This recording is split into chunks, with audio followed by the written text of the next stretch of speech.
சுப்பிரமணியன், பொருளாதார ஆய்வறிக்கைக்குள்ள உள்ள விஷயங்கள் தமிழ்நாட்டிற்கு ஒரு வளர்ச்சியை கொடுக்கக்கூடிய இடத்துல இருக்கு. தனிநபர் வருமானத்திலிருந்து ஒட்டுமொத்தமான உள்நாட்டு குறியீடு மதிப்பு 8% வளர்ச்சிங்கிற வரைக்கும் அது ஒரு நல்ல ஆரோக்கியமா இருக்கு அப்படிங்கிறத குறிப்பிட்டிருக்கிறார்.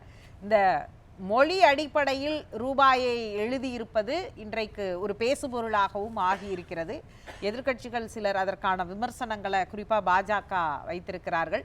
அவர்கள் வைத்திருக்கக்கூடிய விமர்சனமானது ஒரு தமிழன் உருவாக்கிய அந்த நாணயத்துடைய குறியீடையே மாற்றிவிட்டார்கள், தமிழ்நாடு அரசு மாற்றிவிட்டது அப்படின்னு. ஆனால் ரூபாய்ங்கிற வார்த்தையை இயல்பாகவே நாம் எழுதி பழகின ஒன்று தானே, தமிழில் அப்படி தானே எழுதி இருக்கிறோம். இது ஏன் அவ்வளவு விமர்சனத்துக்குள்ளாக வேண்டிய ஒன்றாக பார்க்க வேண்டும் அப்படிங்கிறது ஒன்று. அது எப்படி பார்ப்பது?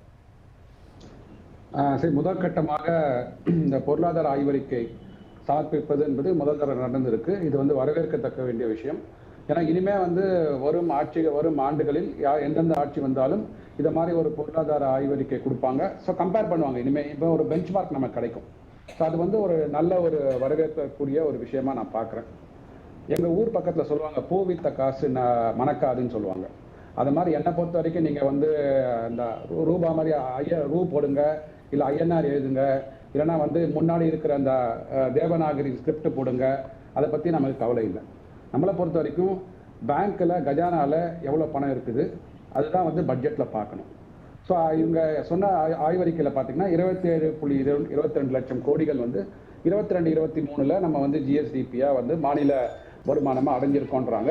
அது ஏற்கனவே கொடுக்கப்பட்ட ஒரு தரவுகள். அது மாதிரி நீங்கள் சொன்ன அந்த 2,80,000 ரூபாய் தனிநபர் வருமானமும் 22-23 உண்டானது. அதெல்லாம் ஏற்கனவே வலைதளங்கள் இருக்கிறது. அரசாங்கம் இன்ஃபர்மேஷன் கொடுத்துருக்குறாங்க.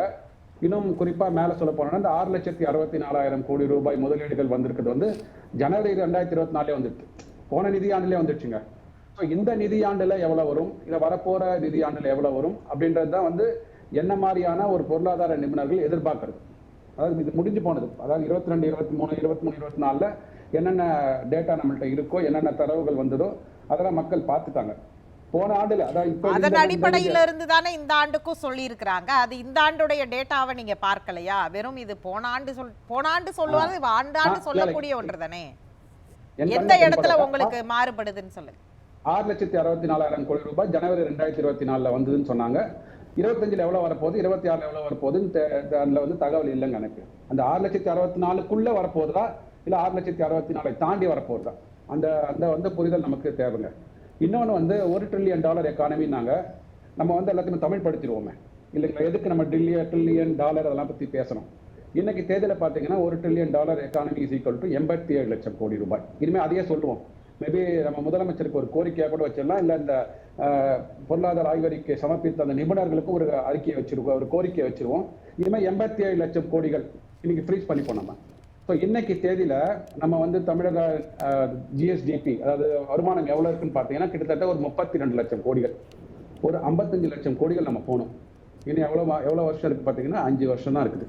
கிட்டத்தட்ட ஒரு இன்னும் நம்ம 120-130 மடங்கு மேலே போகணும். அந்த வளர்ச்சி சாத்தியமா? ஓகே, சாத்தியம்னா நம்ம எல்லையை வைக்கிறத உயர்ந்து தான் வைப்போம் வச்சுக்கோங்களேன். அது எப்படி சாத்தியப்படுகிறது? இந்த 87 லட்சம் கோடிகளுக்கும் நாளைக்கு கொடுக்க போற 32 லட்சம் கோடிகள், ஏன்னா போன வாட்டியே கொடுத்துட்டாங்க. போன பட்ஜெட்லேயே பார்த்தீங்கன்னா இந்த வருஷம் 25-26க்கு எவ்வளவு நம்மளோட தமிழ்நாட்டின் வருமானம் எவ்வளவு இருக்குன்னு சொல்லிட்டு ஒரு இண்டிகேட்டிவ் நம்பர் கொடுத்துட்டாங்க. அதுலேருந்து ரொம்ப மேலே போகாது, ரொம்ப கீழே வராது. ஸோ ஃபுல் பட்ஜெட்டே கொடுத்துட்டாங்க. ஐயா சொல்ற மாதிரி, ராமசுப்ரமணியன் ஐயா சொல்ற மாதிரி அந்த பிஸ்கல் டெபிசிட் 2.96% நாளைக்கு இருக்குங்க. போன வாட்டியே கொடுத்துட்டாங்க. அது தகவல்லாம் வந்துட்டீங்க, சரிங்களா? ஸோ நாளைக்கு பிஸ்கல் ரெவென்யூ டெபிசிட் கொடுத்தத சரின்னு நம்ம சொல்றோமா, சரி இல்லன்னு சொல்றோமான்னு எனக்கு புரியல. அதுக்குள்ளேயே வச்சு விளையாடுவாங்கன்னு சொல்ல வரேன். அது தாண்டி போக மாட்டாங்க, அதுக்குள்ளேயே விளையாடுவாங்க. அதாவது ஏற்கனவே எழுதப்பட்ட விதிகள் தான், புதிதாக எதுவும் எடுக்கப்படவில்லை. அதுதான் சொல்ல வரேன் நான். ஏற்கனவே எழுதிட்டாங்க. அதாவது 26-27 வரைக்கும் என்ன விதமான நமக்கு வருமானம் வரும், எவ்வளவு செலவு பண்ண போறோம், எவ்வளவு கடன் வாங்க போறோம், எல்லாத்தையும் எழுதி வைத்து விட்டாச்சு. இதுல இதை தாண்டி போனாதான் இப்போ பெஞ்ச் மார்க்னு சொல்றோம் பாத்தீங்களா. ஒண்ணு மற்ற மாநிலங்களோட பெஞ்ச் மார்க் பண்றதுன்றது ஒரு விதங்க. நம்மளை நாமே பெஞ்ச் மார்க் பண்ணி கொள்றது தான் இன்னொரு விதம். ஃபர்ஸ்ட் நான் நேற்று எப்படி இருந்தேன், இன்னைக்கு எப்படி நான் உயர்ந்திருக்கிறேன், நேற்று எப்படி இருந்தா இன்னைக்கு எப்படி பர்ஃபார்மன்ஸ் உயர்ந்திருக்கிறேன்றதை பார்க்கறது ஒண்ணு.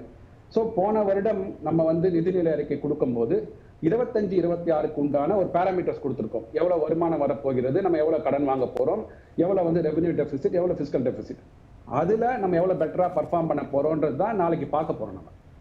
ஸோ அதுதான் மிக முக்கியமானது. அதாவது நீங்க வந்து அரசியலை விட்டுடுங்க, நான் வந்து அரசியல் பேசல. அது வந்து அண்ணாமலை பேசிக்கிட்டோம், இல்ல எடப்பாடி ஐயா பேசிக்கிட்டோம், அதை பத்தி பிரச்சனை இல்லை. அது ரூபா வைங்க, இல்லைன்னா வந்து தேவநாகரி வைங்க, அதுக்கெல்லாம் பிரச்சனை இல்லை.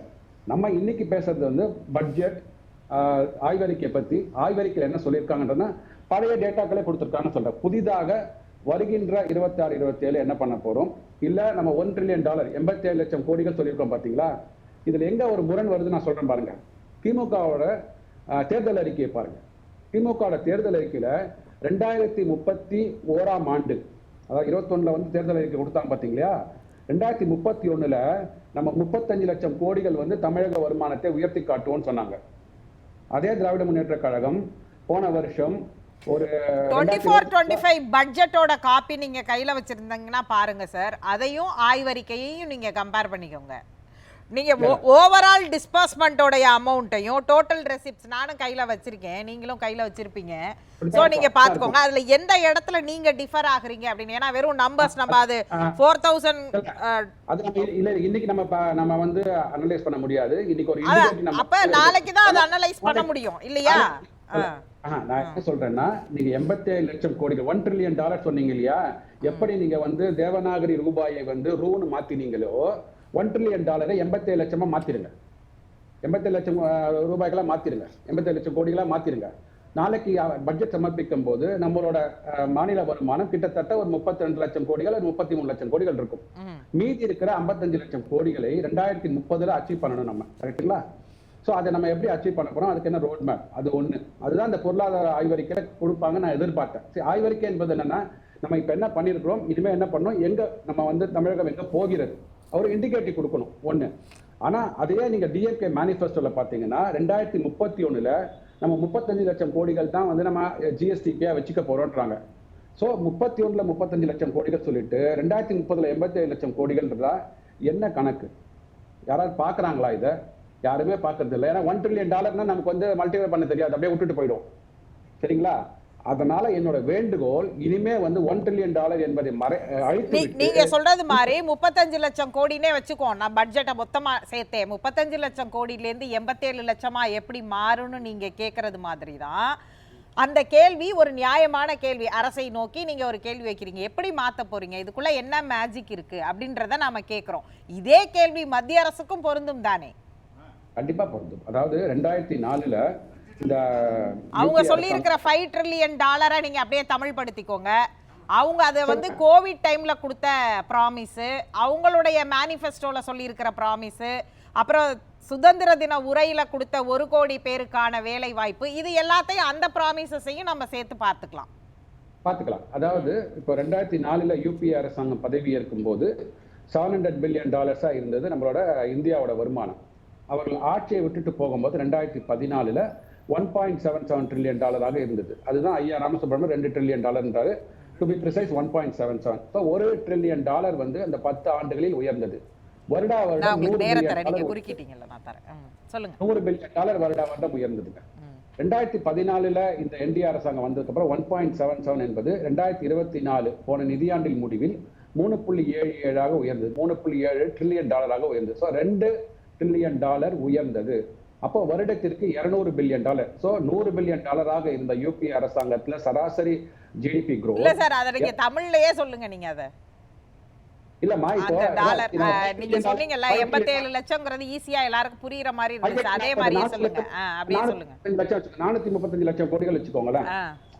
435 லட்சம் கோடிகள் நம்ம $5 trillion, இன்னைக்கு $4 trillion இருக்கும். இன்னும் பாத்தீங்கன்னா ஒரு 2030 29-30 ஆண்டுல இன்னும் ஒரு நம்ம வந்து $1 trillion 87, இந்தியாவே இன்னும் ஒரு 3-4 ஆண்டுகள்ல 87 லட்சம் கோடிகள் வந்து அடிஷனலா நம்ம ஏர்ன் பண்ணணும்னு சொல்றோம் நம்ம. ஆனா இங்க இருக்கிற தமிழ்நாடு அரசாங்கம் எப்படி அதுல 50 லட்சம் கோடிகளை வந்து 5 ட்ரில்லியன்ல சொன்னாங்க அவங்க. 4 ஏற்கனவே அச்சீவ் பண்ணிட்டோம் நம்ம. மீதி இருக்கிற $1 trillion தான் மேல போகணும். அந்த கணக்குல சொல்றேன். $5 trillion என்பது 435 லட்சம் கோடிகள். எங்க நம்ம அச்சீவ் பண்ணியிருக்கிறோம்? அது என்னங்க 3.77 2024 அச்சீவ் பண்ணிருக்கோம்னு சொன்னோம். இப்ப $4 trillion அச்சீவ் பண்ணியாச்சு. 5வது மிகப்பெரிய பொருளாதாரமா இருக்கிறது இன்னைக்கு. எங்க அச்சீவ் பண்ணிருக்கிறோம்னா நீங்க இப்ப நம்ம 40 லட்சம் கோடிகள் தமிழகம் எங்க அச்சீவ் பண்ணிருக்கோம் எங்க சொல்வீங்க நீங்க? நம்ம பட்ஜெட் எடுத்து பார்க்கணும் இல்லையா? இல்ல நம்ம இலக்கு வச்சிருக்கிறோம் இல்லையா, அந்த இலக்குல நீங்க ஒரு கேள்வி கேக்குறீங்க. நீங்க வந்து எப்படி 87 லட்சம் கோடியை பண்ண போறீங்க அப்படின்னு ஒரு இலக்குல வச்சு கேள்வி கேக்குறீங்க. அப்ப அந்த கேள்வி மத்திய அரசு சார்ந்த 5 ட்ரில்லியன் டாலருக்கும் பொருந்தும் தானே நான் ஒரு கேள்வியை முன்வைக்கிறேன். கண்டிப்பாக. இப்போ அந்த கேப் பாருங்க. அதாவது இந்த 3.77 நம்ம 2024 அச்சீவ் பண்ணோம். 3.77 ட்ரில்லியன் டாலர். ஓகே. இப்போ வந்து 4 ட்ரில்லியன் டாலர் அச்சீவ் பண்றது. 25 மார்ச்ல 4 ட்ரில்லியன் தாண்டி விட்டோம். மீதி 1 ட்ரில்லியன் இருக்கு. அதாவது 25% தான் நம்ம வந்து பாக்கி இருக்கிறது. இந்த பாக்கி இருக்கிற 25% இன்னும் ஒரு 3-4 வருடங்கள் அச்சீவ் பண்ணணும்னா வருடத்திற்கு 9ல இருந்து 10% நம்ம க்ரோ ஆகிறோம். தனிநபருடைய வருமானம் எங்க இருக்குது சார்? அதுல அதையும் சேர்த்து தானே கணக்கில் கொள்ளணும். ஆமா, தனிநபர் வருமானம் 22-23ல 1,80,000 ரூபாய் இருந்தது. ரைட்டுங்களா? இவர்கள் ஆளும்போது 2,70,000 இருக்குன்றாங்க தமிழகத்தை 2022-23ல. அது எப்பவுமே வந்து தமிழக வருமானம் இந்திய வருமானத்தை விட உயர்ந்துதான் இருந்தது. நீங்க வந்து இது வந்து இந்த திராவிட மாடலின் ஆட்சிக்கு கிரெடிட் கொடுக்கறதா வந்து பேசுவாங்க. முன்னாடியே வந்து எப்பவுமே நம்ம வந்து we are always better than Indian average. புரியுதுங்களா? ஸோ எப்பவுமே நம்ம ஜிடிபியில மேல 14%, 16% நம்ம க்ரோ ஆகும். எப்பவுமே தனிநபர் வருமானம் உயர்த்தி இருக்கும். தமிழகம் அதற்கு உண்டான நேச்சுரல் அட்வான்டேஜஸ் நான் அததான் கேக்குறேன். இப்ப தனிநபர் வருமானம் இங்க உயர்ந்து இருக்குது. சரி, நாம வந்து ஒரு பக்கம் நீங்க கேட்டீங்க இல்லையா, அவங்க 87 லட்சம் கோடி எப்படி வந்து அச்சீவ் பண்ணுவாங்க அப்படிங்கிற கேள்வி நிற்கும் பொழுது அங்க 5 ட்ரில்லியன் டாலர் எக்கானமியை அவங்க அச்சீவ் பண்றதுக்கான டிஃபரன்ஸ் ரொம்ப கம்மியா இருக்கு. ஈஸியா அச்சீவ் பண்ணிடுவாங்கன்னு நீங்க ஒரு கால்குலேஷன் சொல்றீங்க. ஆனால் அங்க தனிநபர் நம்மளுடைய ஆவரேஜ் தனிநபர் வருமானம், இந்திய அளவுடைய சராசரி தனிநபர் வருமானம் மிக குறைவாக இருக்கே. அந்த கேப் ரொம்ப பெருசா இருக்கே, அதை எப்படி சரி பண்ண போறோம்? அதாவது 140 கோடி மக்களோட ஆவரேஜ் இன்கம் 1,70,000 rupees 1 lakh வருடத்திற்கு. நம்ம இங்க இருக்கிற 8 கோடி மக்களோட ஆவரேஜ் வருமானம் 2,70,000 rupees. இது வந்து நாளடைவில் இன்னும் 5 வருடங்கள் 10 வருடங்கள் அப்புறம் தான் இந்த கேப் வந்து குறைய ஆரம்பிக்கும். மேடம், என்னோட புரிதல் என்னன்னு சொல்லிடுறேன் உங்களுக்கு அழகா. அதாவது நீங்க வைத்திருக்கிற 1 ட்ரில்லியன் டாலர் என்பது தவறான கால்குலேஷன் சொல்றதை நான் சொல்றேன். அதுதான் சொல்றேன். ஓகே, பேசலாம். ராமசுப்ரமணியன் சார் குறுக்கிட்டீங்க. இல்லை, வேற ஒன்றும் இல்லை. ஒரு 2 ட்ரில்லியன் டாலர் கிட்டத்தட்ட அது நம்ம 2014. நீங்கள் எவ்வளோ தூரம் வளர்ந்துருக்காங்க. நம்ம ஒன்றும் இல்லாத ஸ்க்ராட்ச்லேருந்து ஆரம்பிச்சிங்கன்னா 1947 நாம் சுதந்திரம் வாங்கினோம். அப்போ நம்முடைய ஜிடிபி எவ்வளோ தெரியுமா? 20 பில்லியன் டாலர். 20 billion dollar. அது வந்து 2 ட்ரில்லியன் டாலர். அதாவது கடுமையான பல்வேறு பிரச்சனைகள் ஒன்றுமே கிடையாது. அந்த மாதிரி நிலைமையை கொஞ்சம் கொஞ்சமாக கொண்டு வந்து அந்த உங்களுக்கு பிளாட்டரில் கொண்டு போய் கொடுத்துருக்காங்க UPA 2. அதை நீங்கள் வந்து அதே க்ரோத்தை நீங்கள் காமிக்கணும் அப்படின்னு சொன்னால் டெஃபினட்டாக எவ்ரி 5 years வரணும். 14 to 15% க்ரோத் இருக்கணும். அது இல்லையே. அப்போ ஆனால் இது வந்து இப்போ பாசிபிள் அப்படின்னு சொல்லிட்டு டிஎம்கே கவர்மெண்ட் இங்கே அதை அச்சீவ் பண்ணியிருக்காங்களே, அதை நம்ம அப்ரிஷியேட் பண்ணணும்.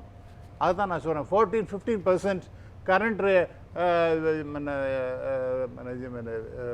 ஜிடிபி அப்படின்னு எடுத்துட்டிங்கன்னா வருஷம் அது அதே மாதிரி வந்ததுன்னா டெஃபினட்டாக பை 2030 டெஃபினட்டாக அதாவது கொஞ்சம் முன்ன பின்ன இருக்கலாம் முடியும். டெஃபினட்டாக 5 ட்ரில்லியன் டாலருக்கு அச்சீவபிள் தான் நான் சொல்வேன்.